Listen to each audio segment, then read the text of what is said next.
Come along, children. Now we're going to have a little music.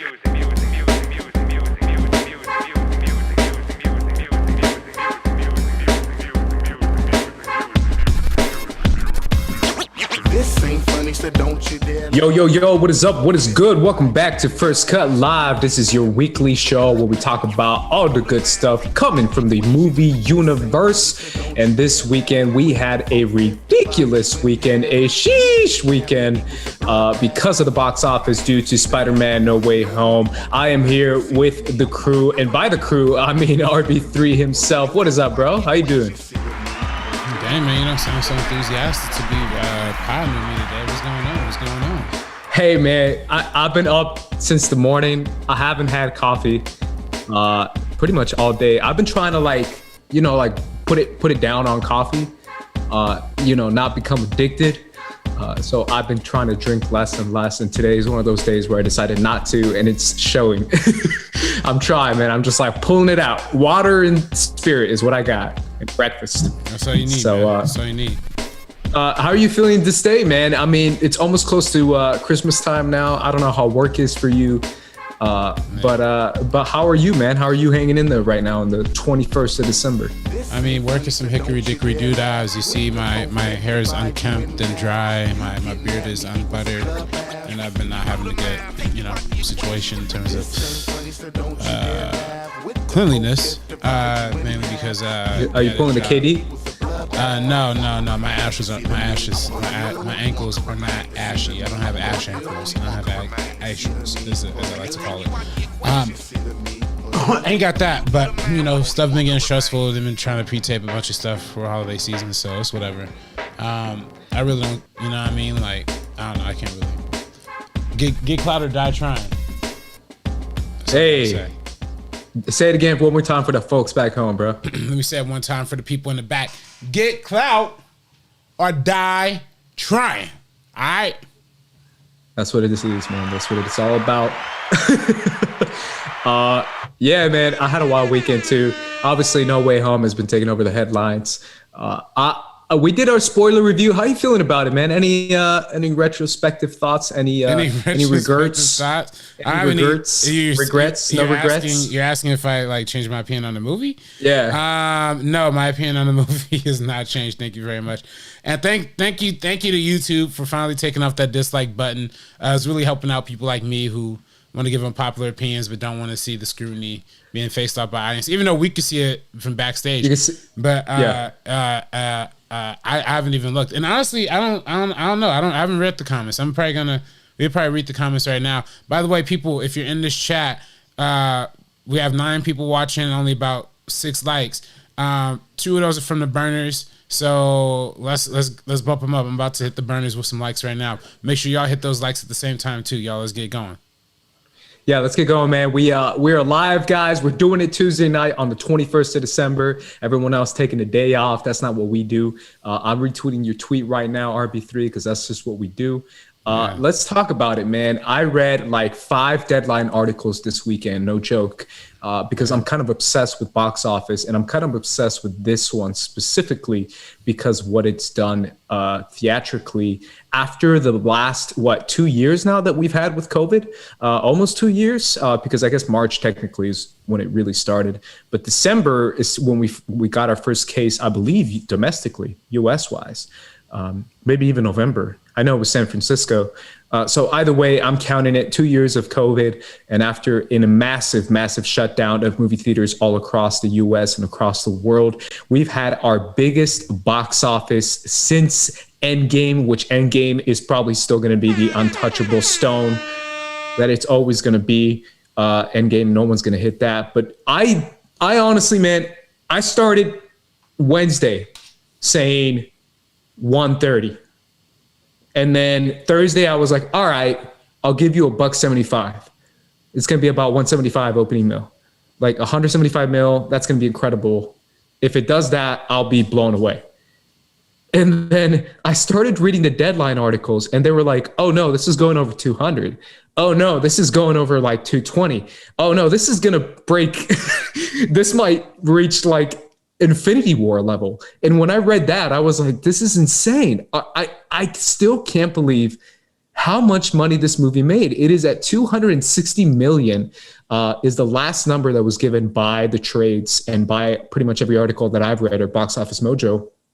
260 million domestic. I believe it was 334 international, which brings it up to, I think, 587 worldwide, if not almost 600 mil worldwide by some calculations. So 600 million worldwide is where it was at. This is one of the craziest things I've seen RB3 because it isn't a team up Avengers movie. Number one, it kind of is, but it isn't. Number two, because we've been hearing it all year, RB3, we're still in a pandemic. If anything, we're deep in it more now than ever. How are you feeling about these incredible numbers that I'm reading to you, man? I'm neutral on them. I'm neutral. It's good to see the box office still live again. Kind of sucks that the box office seemingly only gets alive when it comes to like comic book movies. We'll talk about that. Particularly Spider-Man movies, like the fact that number one and number two. I literally feel like, at this point, at the way the money the Spider-Man is making, I literally feel like everybody saw Venom just because there was a post-credit scene that was going to lead up to Spider-Man. Like, that's my only estimation at this point. Second biggest domestic is Venom, or third biggest, I guess now. Yeah, I don't know. Yeah, third. But it's just interesting how, I don't know, man. The Marvel, I love Marvel. I love comic book movies, obviously. It's definitely the peak of all that. It's definitely something that Sony was trying to attempt back in 2012. Like, I remember when they made the Amazing Spider-Man movies, they were going with the intention of like trying to make an Avengers-style movie, but with Spider-Man. That's why they're trying to introduce like Black Cat and all these other characters. Sinister Six. Watson, Sinister Six. We never got around to that, but like you said, this is their Avengers level thing, mainly because of what they kind of promised us in marketing. A lot of what people speculated was going to be in the movie built up to anticipation. But also, look, every time Spider-Man movies drop, they always break some sort of records. Like the first, when Raimi's Spider-Man 3 came out, that was one of the biggest openings ever. When the original Spider-Man came out, that was like it was the first movie to pass $100 million opening weekend. So Spider-Man is just that dude, popular character. A lot of people relate to him. Poor white kid from Queens, people think he's black, even though he might not be. Yeah. So it's good to see. For this movie, I'm not going to say this movie doesn't deserve it. It definitely deserves to make a lot of money, for sure. So, good for it. For me personally, I would have loved to have seen, some other movies make some money out there too. But hey, I'm just a lonely socialist out here, so. Yeah, I was going to say, let's just get to it, man. Let's talk about the conversation around the money that this movie has been making. And obviously the conversations that have been popping up on film Twitter that I've been kind of tweeting about as well. Tweeting about in a very like subtweet kind of way. I'm putting all the shade on myself because I've been dodging all the Twitter debates because I really just don't want to be a part of it, even though I disagree highly with a lot of people on Twitter that I follow and that tweet about this stuff, who are on very much team blockbuster, stomp out the competition, I will drink your milkshake Spider-Man, because that's kind of what it's become. He's kind of like Daniel Day-Lewis from There Will Be Blood, because I'm kind of blown away the way film Twitter is like, becomes like the most pro like oil baron from like the 1800s, like super capitalist stomp out everyone. They're like, yo man, if the market demands it, then I guess Spider-Man's got to make $1 billion, $2 billion, and every other movie's got to suck. And it's kind of weird because I really do feel like this conversation, as far as how much is too much and what kind of movies are being shown in theaters and what kind of movies are making money, is a conversation that went all the way back to like 3 years ago with Martin Scorsese and that New York Times piece he wrote that a lot of people jumped on and a lot of people didn't read. Oh, we got a super chat. $5 donation from Harry Wisely. Thank you, Harry. We appreciate that, man. Appreciate it. I think he also left a comment. I think he left a comment. I don't think it went through, but I'm gonna just read the comment.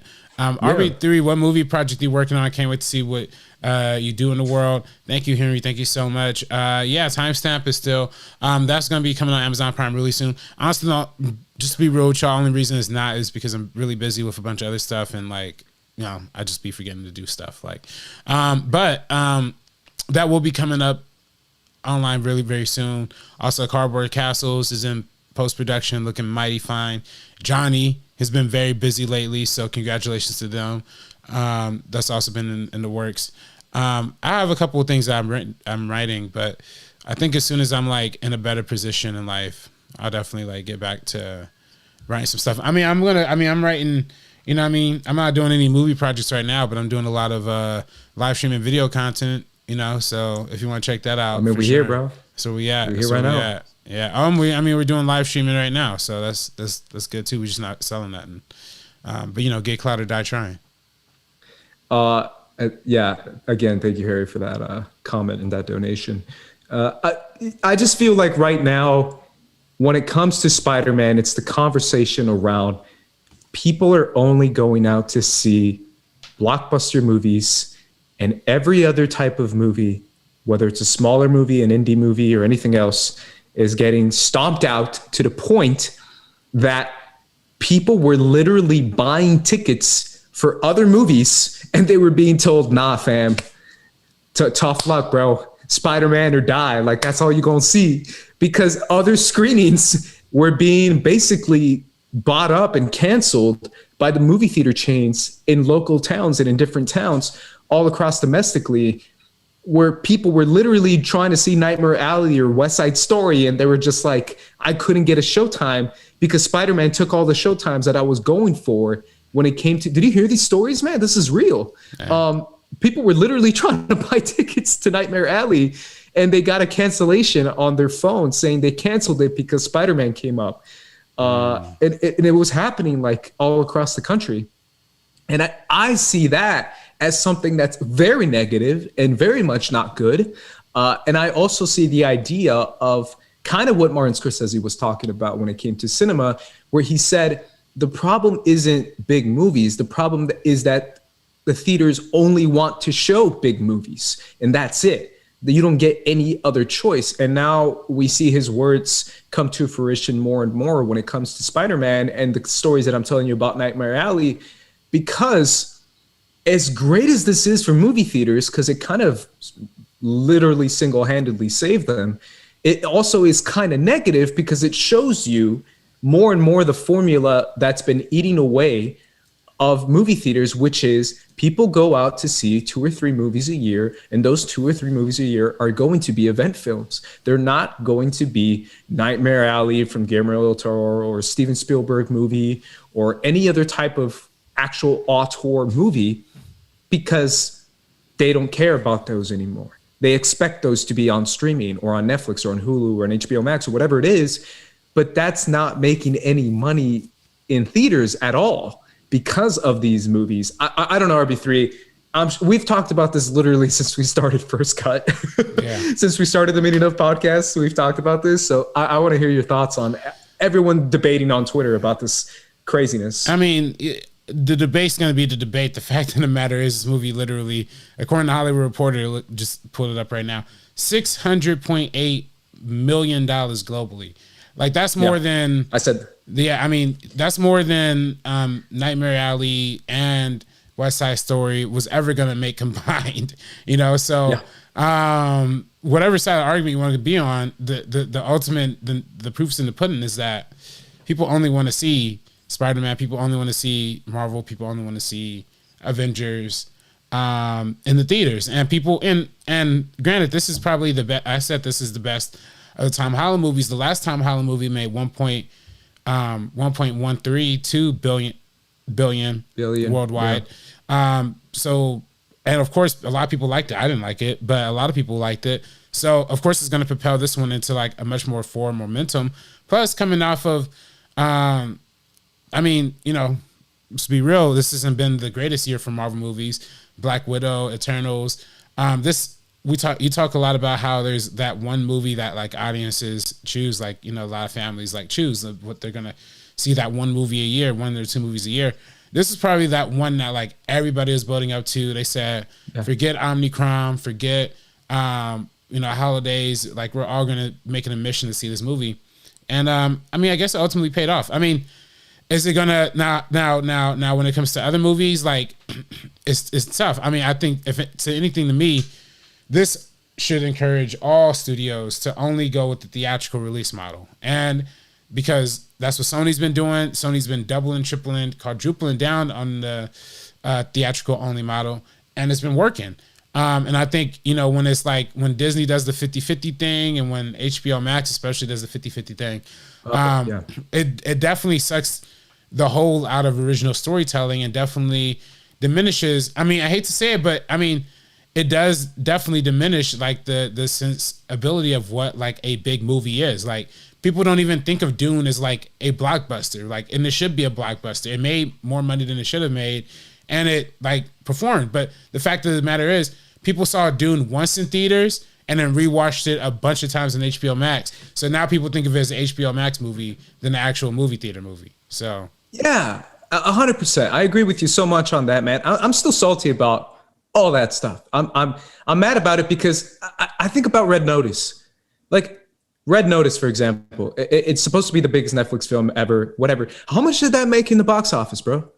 How much money did that make? I know it can't. No one cares, right? Because it's a Netflix movie, right? Because it was on streaming, right? Then why do people shit on King Richard and are like, oh man, it bombed at the box? Really? How much did Tick Tick Boom make at the box office? Are we counting?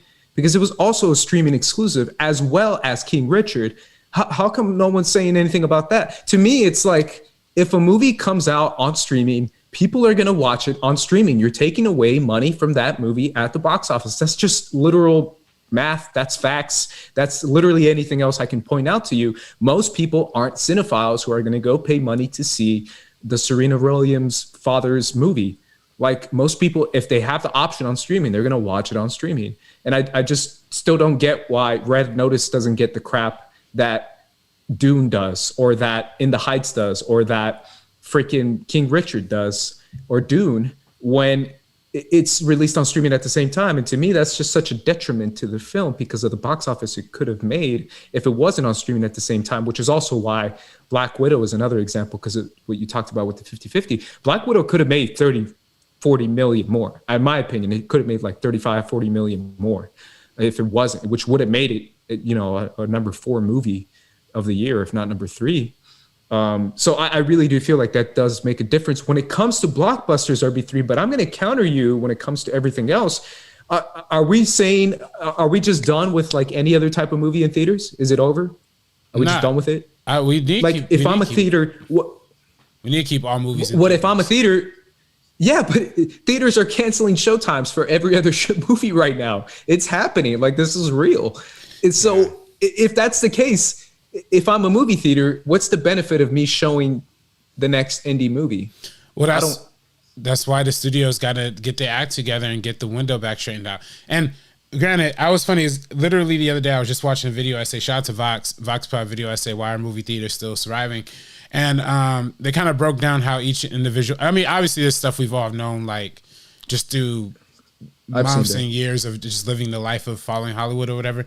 But this video like really broke it down in like a really fascinating way, how with Disney, with Warner Brothers, and with Universal's been like sneakily being like at the forefront of like this whole day and date thing, all the way back from Trolls 2 to Fast and Furious. Like, they've really been at the forefront of pushing the day and date stuff.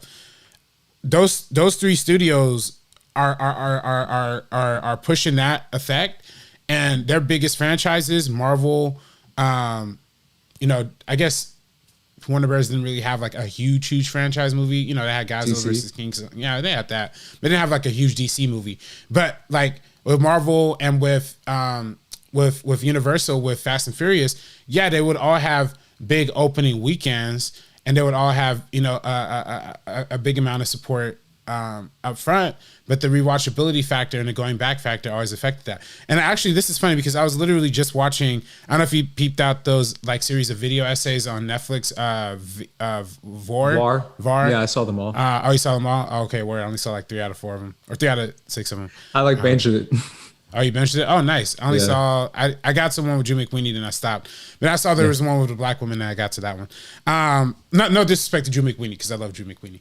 I'll tell him that to his face. I love Drew McWeeny. But I do think, like, it's funny because with the first one being about Jaws, and then the second to last one with the black woman Taylor Ramos, talking about film versus TV and how like that differentiation between the film and television world is kind of like ended up collapsing, and now what's the difference essentially? I think that's the question that a lot of people are asking themselves at this point. Like, why not just stay at home and stream something when I have the opportunity to, instead of going out and seeing it? So, but what does that mean for theaters and smaller movies and smaller directors and creators?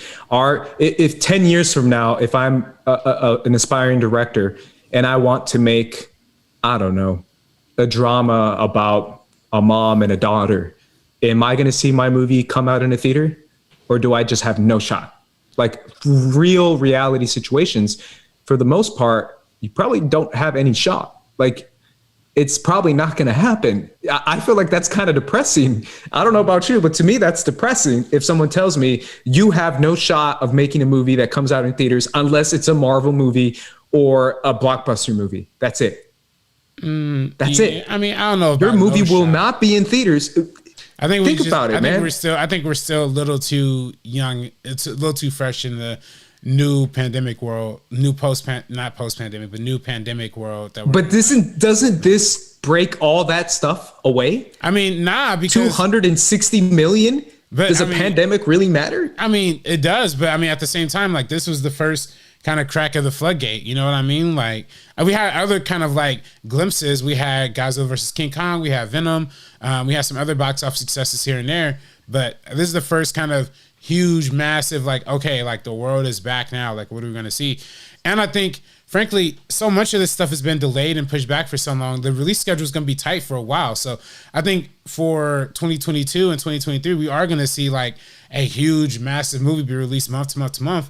Eventually, though, I think those things will cool down. And more importantly, I think those things will start flopping. And once those things start flopping, then we're going to start seeing the rise of the medium movie come back into cinemas. And right now, the medium movie is the medium television show or the medium, streaming exclusive. But I think we are going to get to a place where those are going to become the norm again.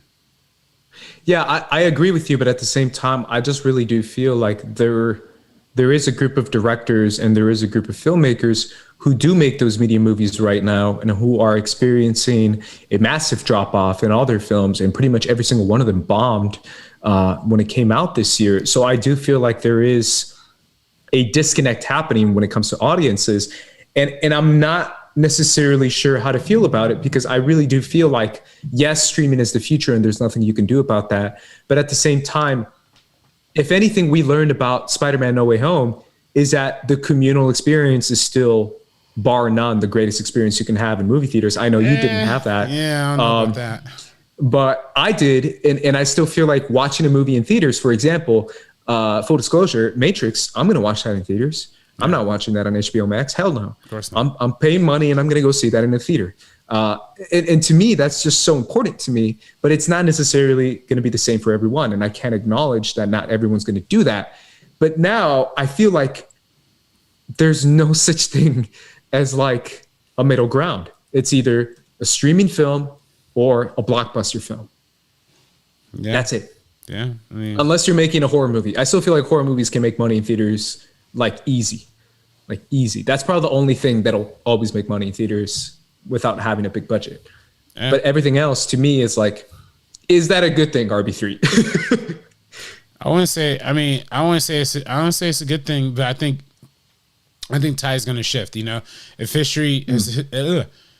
history has shown us anything, eventually people are just going to get tired of it. I mean, maybe I'm a little tired of it. Maybe I'm finally tired of Spider-Man. I was going to say 260 million, 600 worldwide. It doesn't feel like people are tired of it. Some people are getting tired of it, man. And I think even that's a lot of people who saw this movie this weekend, man. Of course, there's a lot of families, but I think a lot of kids are going to grow up and eventually like not be into this stuff eventually, right? And I think like kids are going to grow up. I mean, they are. I mean, they're not going to be watching these Disney Channel craps anymore. Let me shut up. Yeah, bro, but how old are you and how old am I? Right, but Like, I only saw it once. I don't know what's up with y'all. I'm not a kid, bro. Well, I'm still watching this. Because they milked all our generations. They milked Toby. They milked. Oh, excuse me. I'm wearing my Avatar: The Last Airbender shirt. I'm just like, what are you talking about? They milked the villains of our favorite generations and are pulling us and reeling us back in, pulling gimmicks over our eyes. Listen, it's unoriginal. We already saw. More people saw Spider-Man: No Way Home this weekend, and then people saw Into the Spider-Verse in this entire run, and that's disgusting. That's pathetic. That's sickening. That's a shame. But people don't want original. People don't want something that challenges them. People want to be fed candy nonstop. That's what they want. Didn't you see that tweet from that one guy? I don't even know who he is, but a lot of people I know follow him. Maybe you follow him. I don't even know. But that one guy who was like, if this taught us anything, it's that you got to make movies that fans are going to like, and that you got to give them everything they like, and that's the only way it's going to make money. And I was like, that's kind of a shitty formula. No, that's true. For movies in the that's shitty literally as hell. what this Just is. feed them candy till they pass out, and it's like, that's all it is. Easter eggs and cameos, and give them nostalgia, and give them one serious moment every now and then to make you think it's a serious piece of cinema. Isn't that that's exactly it? Yeah, and then, that's exactly it. Yeah, I get it. I love it. I like seeing. I love it too. I still eat that shit, bro. I eat it up. I definitely eat it up. I just couldn't eat it up on this one because I feel like they've been giving us this Spider-Man candy for a long time, and I feel like I got my cavities from it. You know what I mean? I feel like my nostalgia's been milked to his prime. Maybe I'm wrong. Maybe I'm mistaken. Maybe it's coming from a dude who has read Spider-Man comic books, watched the shows, and played the video games extensively. You know how many times I played that stupid PS4 video game? Yeah. You know how many times I played the Miles Morales follow-up? I played the first one. I played the first video game like 6 times, full through. That's like an 18-hour story. And then the Miles Morales one multiple times too. So that being said, like, I love Spider-Man. I love the story. I just don't think this was even like... It just didn't... this wasn't even like the most original Spider-Man movie to me. I mean, it was the most... There was the most, I think that's the point, intense. Though. It was the most everything. Like, it gave you the most. But I think that's exactly what I'm trying to say, though, RB3. It's the most epic. We are making films more and more now these days where the movies that make the most money aren't necessarily supposed to be the necessarily most creative or the most challenging. Even superhero films. Think about the superhero films that are considered to be like actual, cinema, works of art, whatever it is, whether you want to say Logan, whether you want to say anything else, they didn't even scratch the surface of this kind of money. Like, those movies don't make the kind of money that these movies do. I'm talking about Endgame, Infinity War, No Way Home. Those movies make 10 times more money than anything else we've seen that is at least challenging that. And when it comes to something even beyond that, let's say an original concept, an original story, and something that people have never seen before, those movies are not going to make any money. And if it's a really well-told story, but by an auteur director that a lot of people like, those movies are still not going to make any money. It's literally only these type of movies that will make money, not just big movies, not just blockbuster movies, not just superhero movies. It's cotton candy on steroids superhero movies. It's just ridiculous. I mean, I just don't see how in any way this is coming from someone who really enjoyed this film. I don't see how that's necessarily a positive thing, and how so many people are like, yeah, feed me more candy till I pass out and screw Guillermo del Toro. And I'm like, why?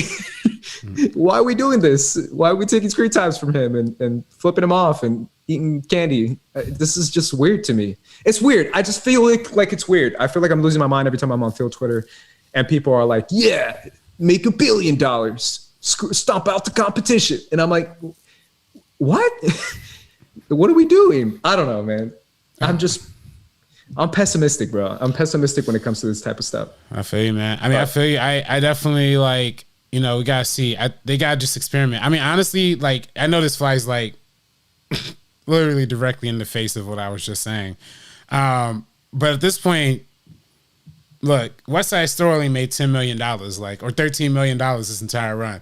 Disney, just throw it on Disney Plus. Like, make it a Christmas gift for the people. Like, give it to the people. And if just at that point, like, if a movie flops hard enough, that should be its reward. Like, just give it to the people, give it to streaming, and let it have its immediately let it have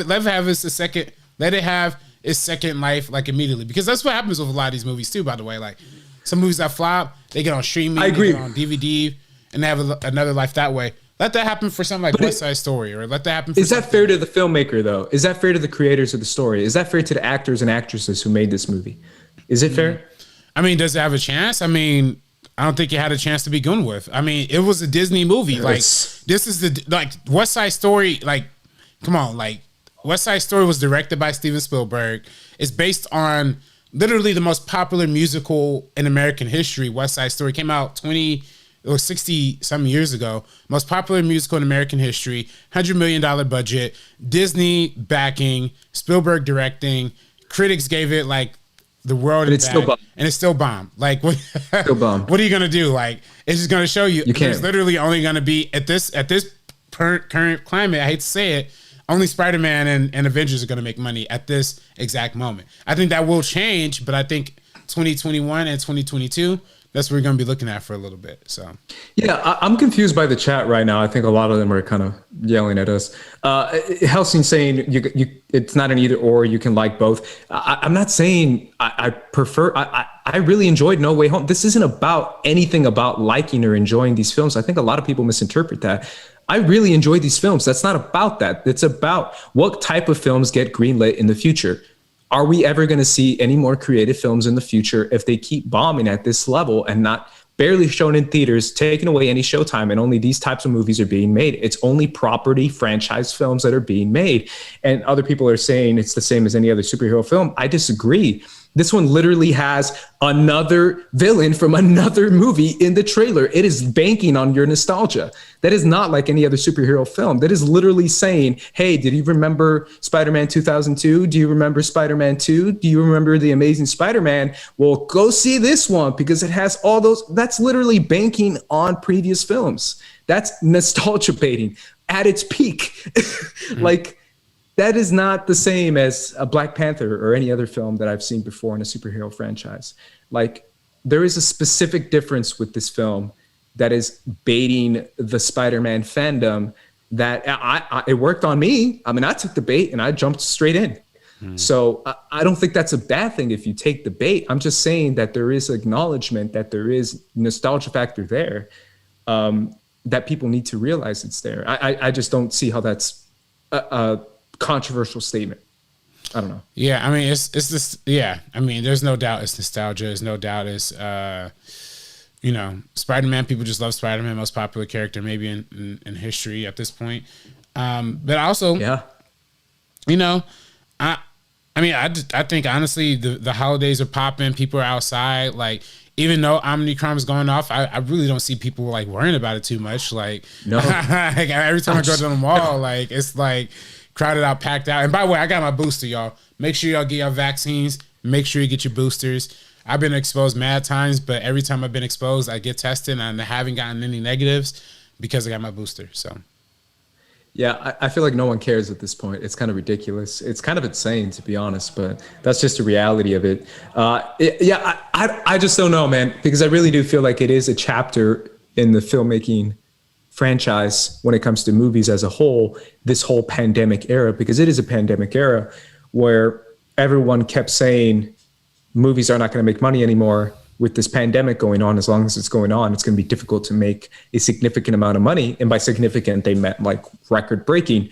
And No Way Home just destroyed all that, man. It really did. And then when it came to the other movies that bombed this year, it kind of went to show that, like you said, RB3, Steven Spielberg, greatest filmmaker of all time or whatever, or like one of the greatest, a famous movie that's never been made before, like remade before, a musical that a lot of people love, and yet bombs so hard, considering its, pretty decent sized budget. It really is a remarkable thing. I don't know. That's just my opinion.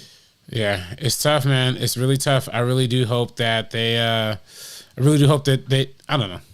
I hope that there's a way that we can figure out, we could get a pendulum swing. Because I think just like in the American economy, there's this swing towards like big billionaires or abject poverty, there's that big divide, and I feel like that's definitely widening in the box office. But Yeah, I think it's either a $250 million budget or a $2 million budget on Hulu. Yeah, Like, or if you're Spielberg, you get $100 million for West Side Story. Which, by the way, but then it bombs. But I liked West Side Story. I actually really liked it. But as somebody who's been talking crap about this movie since like the day they announced it, I haven't even seen it. Yeah, I mean, somebody who's been dogpiling on this movie since they announced it. It never made sense to begin with. Stop making movies from the 1960s. Stop it. Don't make any movies, adaptations of movies, adaptations of shows, books. Nothing from the 1960s. Stop it. Leave that era alone. Leave the 70s alone. And we about to start leaving the 80s in the dust too at this point. The 90s is where we at. If we want to start looking for stuff to start mining from, get some from the 90s. Or stop mining stuff at all, because I really don't want to see any more of it. Even though Spielberg did an incredible job with West Side Story, though. He did an incredible job with that.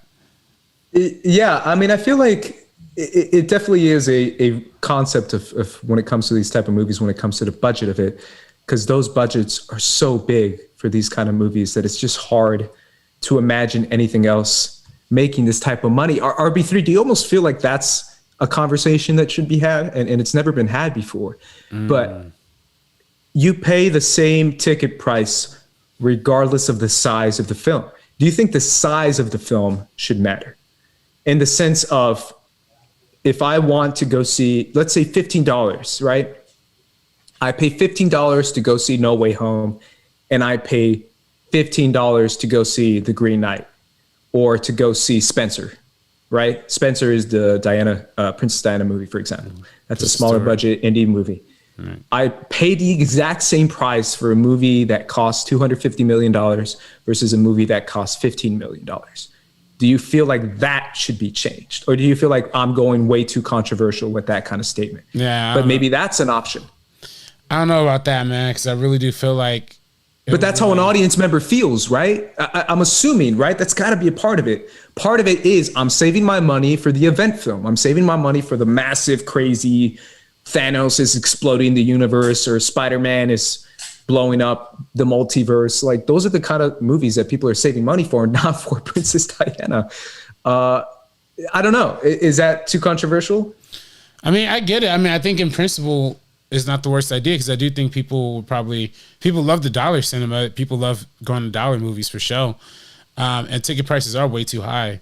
But dang, I almost feel like it's an insult. I mean, it is a little bit of an insult. Also, like, we have the premium. Yeah. We have the premium formats already too, you know, like we have the IMAX, the Dolby's, all that. Like, if we're going to tier out, like, it's almost going to be like you have to tier out every single screening, almost, like what you're gonna show and how much you're gonna charge, like, per screen, almost. So it's difficult. It's weird. I don't think it's the worst idea, but, you know, it definitely is something that, like, will help little movies for sure. That's the point. The point is, how can we help smaller films survive being shown in theaters and not just being put? What can we do to change that? Yeah. Do you think it's just the movies in general, the quality of the films? Do you feel like there should be a dock in price, a lesser? I don't know. Just what do you think should be done to save smaller movies? Because at this point, I think they do need saving. Yeah, I don't know. I don't even know what to. No, I have no solution other than they should. I mean, I think they should lower ticket prices in general, like, full stop, like, for the whole thing, you know. And I also think they should, you know, make more, make concessions. I mean, obviously, these are big things that movie theaters aren't capable of doing right now. But make the experience a little better, and I think people will be more than happy to come back. I guess. But they would come back for Batman or another superhero movie, not necessarily for anything else, at least not what I see. RB3, any other thoughts on this box office and what this could mean for theaters in the future and movies? No? I don't think so. I just want to recommend people highly check out Voir on Netflix. Also highly check out. It's Voir, right? Voir? Yeah, noir. Voir, like noir, but yeah, Voir. I get that. I can see that. Also check out West Side Story. on if you haven't seen it already, because it's actually pretty good. Have you seen you know what I started watching last night? What's that? Literally just because I liked the trailer and I had no idea what the show was about. It's a show on HBO Max. It's called Station 11. Never heard of it. It's the you know what I found out by watching the first episode? I had no idea. It's the creator behind Atlanta. It's that Japanese brother. You know the Japanese homie who does Atlanta? Yao Mizuki or something? Yeah, he's a USC guy. I probably butchered his name. I apologize. It's kind of trippy. It's a trippy show. It's very trippy. Yeah. It's about kind of like a virus that kills a lot of people in a post-apocalyptic world, but they do it in a very different, trippy kind of way. It's really well made. I recommend it if you guys want to check it out. Yeah, I check it out for sure. They have an Atlanta reference in there that killed me. It made me laugh so hard, but just as like a joke, I think it was just an Atlanta joke. But it's the same guy behind that. It's I think three episodes up on HBO Max. So if you guys want to check out Station 11, go ahead and do that based off my recommendation. The only other thing I have for you, RB3, is the Oscar short list. Oh, I was literally just pulled that up to talk. Did you see this? That. Yeah. I thought of you, bro. You know why I thought of you? Why? Which one? The first category. We got to do it, bro. Let's jump right in. Just because I don't think every category we have to do. Original song? No, visual effects. Okay. I read this category and I literally was like, oh, bro. Because every time we talk visual effects, we like throw fists. So I don't know. Let's do this right now. Let's see. The Oscar shortlist for visual effects are Black Widow, Dune, Eternals, Free Guy, Ghostbusters Afterlife, Godzilla vs. Kong, The Matrix Resurrections, No Time to Die, Shang-Chi, and Spider-Man No Way Home. Wow. Literally all superhero movies were nominated, except Suicide Squad. Yeah, no Suicide Squad. That's the only one. No Time to Die is a superhero film too. Ghostbusters, I guess technically. Dune isn't really. I mean, straight up sci-fi, I guess. I don't think. What jumps out on you? What jumps out for you? I don't think Free Guy is going to get nominated. It's probably going to be Dune is going to win. I mean, that's the clear. That's the only one that jumps out for you. What's your top five right there? A top five? I mean, yeah. I mean, that's what the Oscars are, right? Yeah. I mean, I guess. I mean, they're probably going to put Dune. I probably put Dune up there. They're probably going to nominate Spider-Man No Way Home because it's the biggest movie ever. Matrix because they, want to show some love to a classic. And Shang-Chi, I mean, it evolves a lot into a lot of CGI. I think they use a lot of, No Time to Die. I don't know about No Time to Die either. But probably Godzilla versus King Kong. Is that five? Did I hit five already? Yeah, I think you did. That you're a VFX expert, man. Come on, remember that? Yeah. So it's gonna be. I'm gonna say Dune, No Way Home, Matrix, Godzilla versus King Kong, but that's four, and maybe No Time to Die. Maybe No Time to Die. I just laughed at this list because I remember our debate where you said big movies shouldn't necessarily get the award. Yeah. And then I read this list and it's all big movies. Well, I mean, and I thought of you. Well, no. I was like, wait a minute. This is an RB3 list right here, bro. He's going to be pissed. No. The context was... You hate big movies. No. The context was should have what was this? Force Awakens, Infinity War, or it was Infinity War, but we're talking. But okay, yeah, it was Infinity War. But we're talking about the example I had mentioned was the Ex Machina won over Force Awakens, and I said just because Ex Machina was a smaller movie, it had the better visual effects because you couldn't tell what was going on. And then, that wasn't the debate, but okay. But the debate that we're talking about, it was over Infinity War. And I don't think that should have been nominated because it's all CGI. I don't think the most visual effects equates to the best visual effects. And this is exactly what they nominated, though. That's why I thought it was funny. I don't think Dune is not like all CGI. Dune is the only exception. That's why I think Dune's going to win. No Time to Die isn't either, though. No Time to Die isn't. Dune's going to win for sure. I definitely want to give a shout out to Suicide Squad. And for what? It should be nominated. Why? No, it shouldn't. Yeah, it Why? Should. Why should it be there? Because they did Starro, I think, making a kaiju. If Godzilla's up there, they made a kaiju. Starro's a kaiju too. Man, I don't know about and that. they made King Shark, which is an actual character as well. I think actual characters should get a little bit more recognition than just like CGI background. No Way Home, come on, bro. You just saw that. That's not a Oscar. I get the No Way Home. I get No Way Home. Really? I 1,000% get that one. I wouldn't be mad at that, honestly. That's like all CGI. It's all CGI, but it's like good CGI. Like to me, like anything with Doctor Strange. Ghostbusters. Doctor Strange to me is like I like that. I like Doctor Strange. Godzilla should be in there too. Godzilla should be in there. Not Ghostbusters. Yeah, I meant to say Godzilla. That's my mistake. So I guess if I have to say mine, I'm gonna say Dune, Godzilla, Matrix, and then I'll probably go Dune, Godzilla, Matrix. That's 3. I'll probably go Shang-Chi and Eternals. Wow, you're literally going with the 2 other Marvel movies. Yeah. Wow. I wouldn't personally go with Shang-Chi. I love Shang-Chi. I think the CGI battle at the end is a little not the best. I liked it. I didn't think it was the best either, but I think it worked for the most part. But again, these aren't necessarily my favorites. Shout out to Green Knight. I thought it had a decent CGI for a couple scenes for sure. Yeah, that would be a movie I wouldn't be mad at nominating. I do just want to shout out real quick some of the other which one? Potential shortlist stuff. Not all the movie, not all the songs in the original songs, but I do just want to shout out some of the nominees. Potentially nominated for Bruised on the like her song on Bruised soundtrack. Oh, her?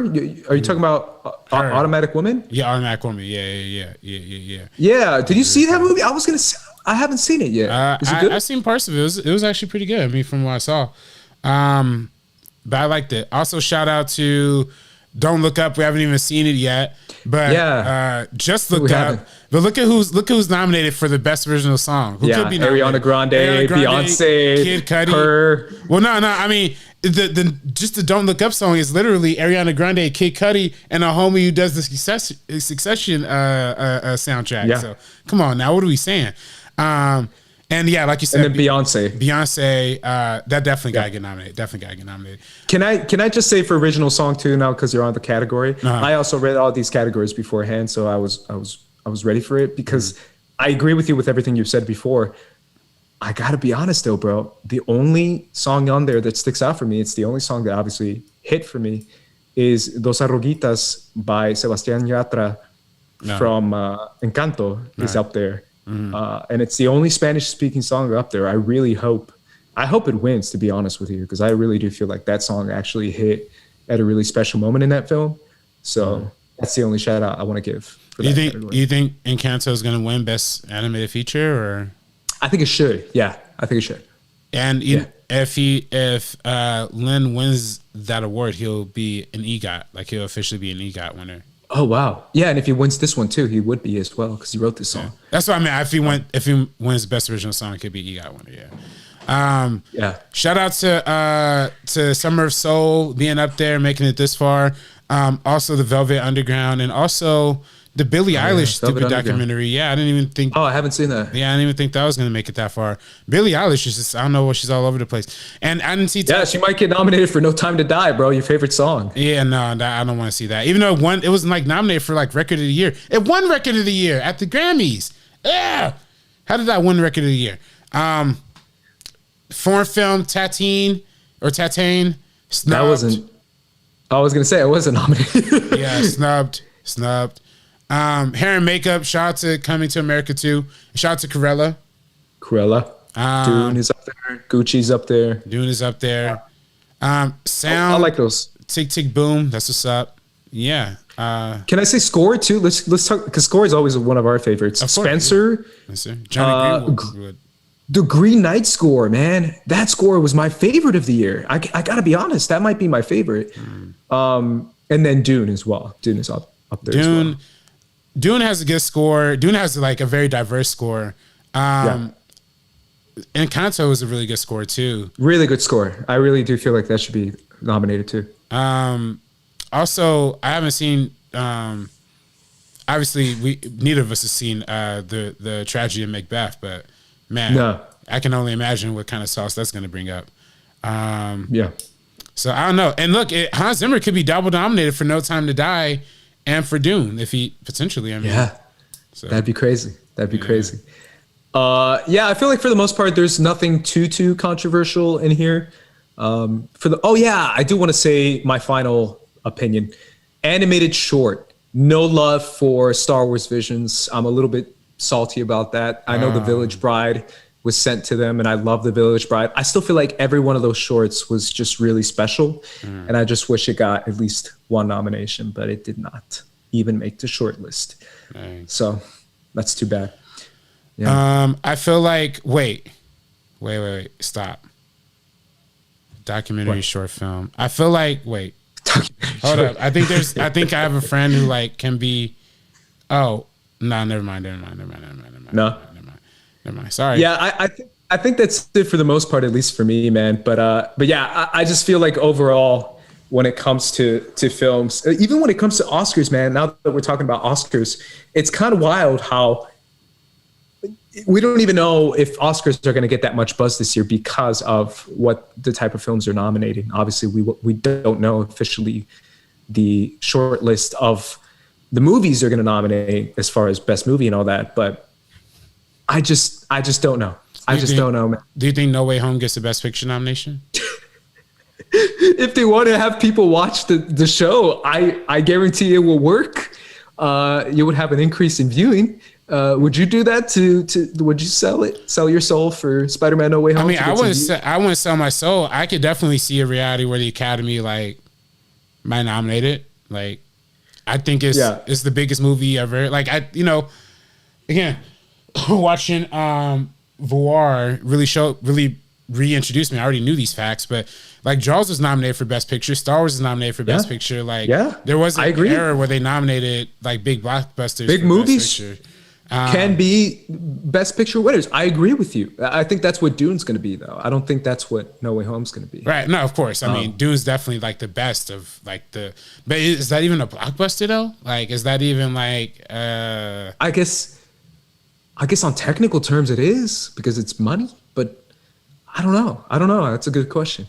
Yeah. I don't know. To me, there's just so many stipulations with No Way Home because No Way Home, it's just, I don't know, man. It's just hard for me to accept that, yes, it's a great film. I really did enjoy the crap out of it. But it's just hard to kind of ignore the fact that it is kind of relying on past villains from other films that have nothing to do with that film. It's not a standalone film. It's not a film that is just one original story about one character that is told in one movie. It's the epitome of a franchise film because it literally jumps other trilogies. I don't think there's been a movie that's even done that before, right? No. And because the MCU doesn't count because the MCU is all connected. Yeah. But the Tobey Maguire and the Andrew Garfield films were never connected to these films until they decided to retrospectively connect them for this mega blockbuster movie that we saw this weekend, which to me it's just crazy, man. How can it not make money, right? I don't know how that's an original concept. Well, even just, I mean, look, I mean, we already knew what time it was. But I mean, the fact of the matter is, like, dang, I lost my point like just that quick. But I think overall, like, the originality factor of it, like, is it gonna? It has the critics are just gonna like Marvel movies because for one, they want access to the screenings, access to the interviews, but also too, like, I guess they just like always automatically like turn their brains off. But I think with this one, I guess there is a little bit more of like, I mean, when I see a 94% Rotten Tomatoes, when I see a 9.1 on IMDb, when I see an A+ cinema score, there's clearly something that I'm personally missing.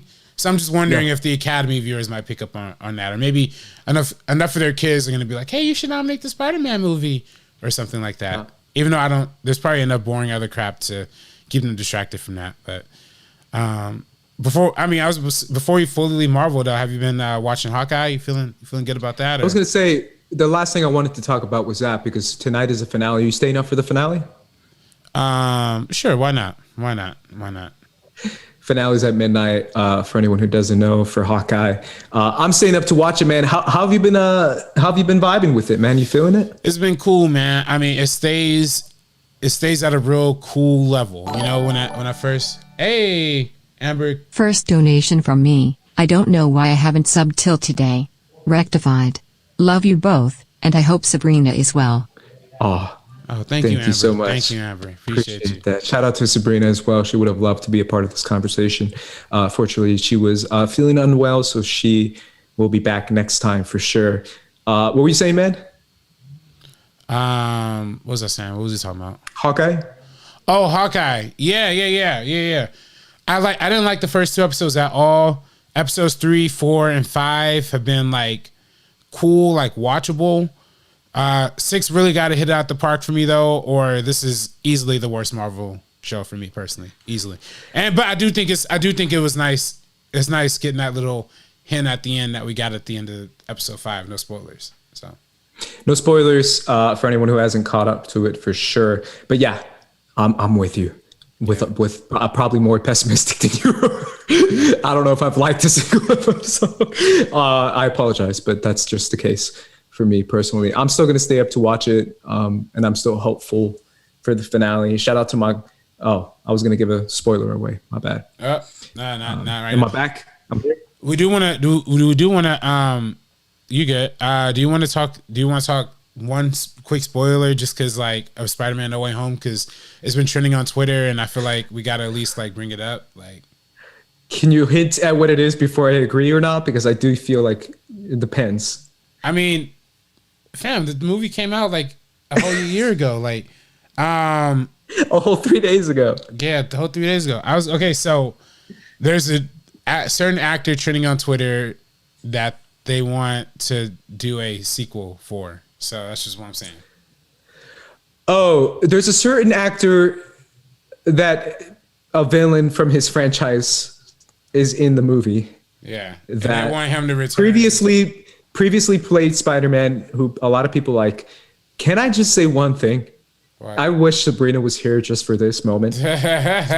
Film Twitter or Spider-Man Twitter, I don't even know if that's a thing now. Yeah. Or film Twitter has blown up in a way where everyone keeps saying, and I mean this, like everyone, like I don't want to name drop people, but literally everyone you can name who's like a Spider-Man fan has been doing the whole like, yo, Andrew Garfield, I told you guys are stupid. And it's like, I'm sorry. I think Lon said it best. His movies are bad. Yeah. He's good, movies bad. It's not that hard to understand. He's a great Spider-Man. His movies are not. That's not that hard. I don't understand why people are like, oh, bro, everyone said those movies were bad. And I'm like, they're still bad. It doesn't mean they're not bad. They're still not my favorite. They're still literally my least favorite Spider-Man films. I put Amazing Spider-Man and Amazing Spider-Man 2 at the bottom.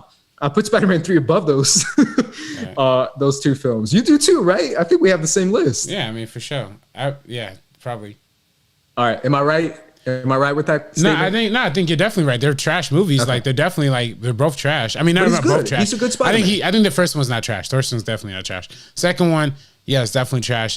How is the first one not trash, but everyone keeps shitting on the lizard? Everyone's like, what happened with the lizard? I mean, I'm like, if you don't even remember the lizard, then it's not a good movie, bro. I mean, there's good stuff besides the lizard. I ain't gonna lie though. I ain't gonna lie, I really thought the lizard was the Indian dude who passed away like last year. I was like, yo, how'd they get him back? They like House of Voice recordings? What like, guy? The Indian dude who was like in mad movies. He was in Life of Pi. Yeah, you know what I'm talking about. Oh yeah, that's not. Why would he be the lizard? I thought he was the lizard. I forgot. That's how forgettable that movie is. Like, I thought he was the lizard. So I thought, like, did they use his voice or they use some CGI to bring him back? And when they like revealed like the actor's face, I'm like, oh, it's this dude. Like, dang. Yeah, how you feeling about that, man? Because that's just my statement on it. How I feel? Yeah, I mean they're trash. I mean definitely like irredeemable trash. But I definitely think it had a new creative team behind it. Like it could definitely be something. You know, no more Mark Webb and no more. Honestly, if it really honestly only seems like this movie worked because of Kevin Feige being involved. So I kind of like. I don't know. Do you keep Feige involved in the Sony side? I'm not really interested in seeing like any non-Feige like Spider-Man movies besides like the Spider-Verse. Yeah, I mean Spider-Verse is good, But didn't he have a producer credit on that too or something? No, No? Okay. I don't think so. I just don't trust Amy Pascal. And I especially don't trust Avi Arad over there at Sony. Yeah. So I just don't think whatever they have cooked up, definitely don't follow that plan. But if they have if Andrew Garfield brings in like Lin-Manuel Miranda or something to write Amazing Spider-Man 3, and you get Tom Hardy as Venom in there, and come on, man, you don't think that'd be hard? That's the one. Hell piece, no. That's the one piece of fan casting. Hell no. That's the one piece of fan casting. I'm like, all right, I like that. Like if it's if they make the villain, like hell no. If they bring Andrew Garfield back for another Amazing Spider-Man movie, do not put Tom Hardy's Venom in there. Yeah, it is like pouring dirt inside a like beautiful smoothie. You're just mixing in dirt in there. It's just not gonna.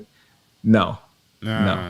It doesn't make any sense to me. At least that's just me. But I just feel like, yes, you're right. I feel like he is a good Spider-Man, and they can make a good Spider-Man film surrounding his version. I still feel like that could work, but it doesn't necessarily mean that in retrospect, we got to be like, oh, actually, we were wrong about Amazing Spider-Man. Those movies were actually the best, and they're amazing. And it's like, nah, bro, nah. That's not gonna happen. Just because somebody, never mind. But yeah, just because he's a good Spider-Man doesn't retrospect change his movies. Come on, man. Come on. But I do think, come on, man. Or all right, if not Venom, like Morbius. At least have him square off against Morbius. I'm more acceptable of Jared Leto's Morbius at this point. When you want to see, and I haven't even seen his movie. And yeah, so I'm all here for that. But if they do want to, I mean, also I wouldn't be opposed to.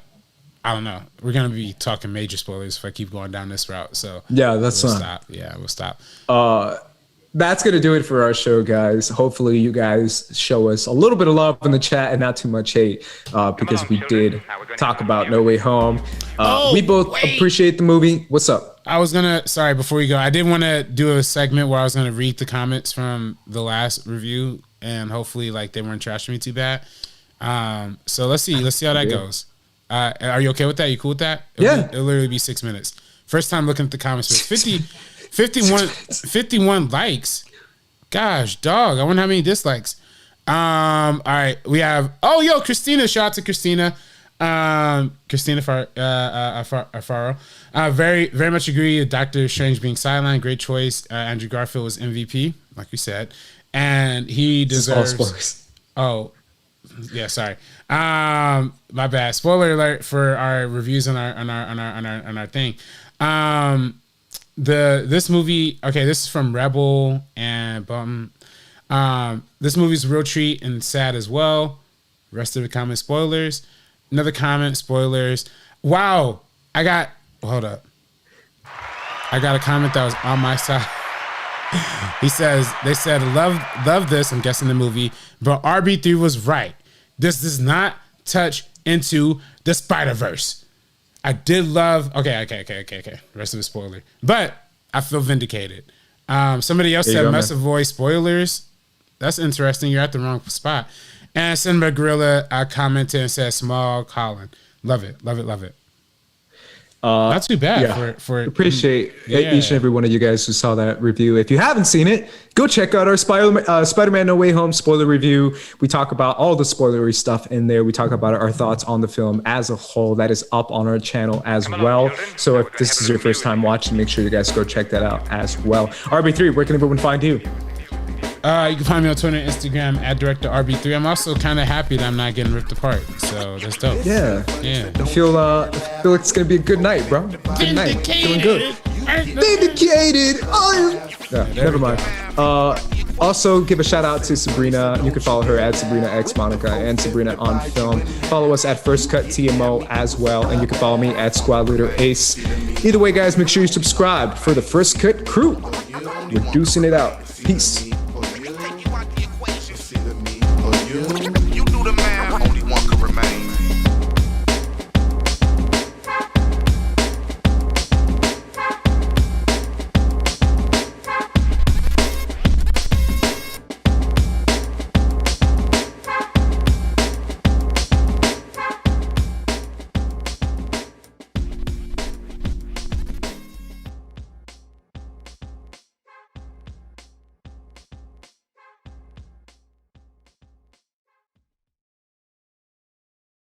It's Brittany, bitch.